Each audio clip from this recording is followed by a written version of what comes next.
আজকে এমন কিছু সুবিধাবাদী লোকদের নিয়ে কথা বলবো যারা আপনি ভালো বললেও হ্যাঁ বলবে এবং খারাপ বললেও হ্যাঁ বলবে।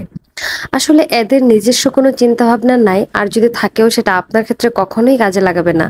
আসসালামু আলাইকুম এভরিওয়ান, আশা করছি সবাই অনেক অনেক ভালো আছেন। আপনাদের জন্য কিছু কথা, আমাদের জীবনে এমন অনেক কিছু মানুষ থাকে যারা শুধুমাত্রই আমাদের জীবনে তাদের প্রয়োজনীয় এবং তাদের সুবিধার জন্য আমাদের সাথে মেলামেশা করে থাকে।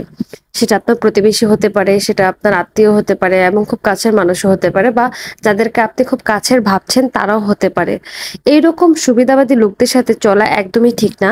এরা আপনার ভালোকেও ভালো বলবে, মন্দকেও ভালো বলবে, আপনার খারাপকে দেখেও ভালো বলবে, কিন্তু এরাই আবার আপনার পিছনে কথা লাগাতে ছাড়বে না, এরা আপনার বিরুদ্ধে কথা বলতে ছাড়বে না, অথচ আপনার সামনে এরা ঠিক সুন্দরভাবেই আপনার বন্ধু হিসেবে প্রেজেন্ট হবে।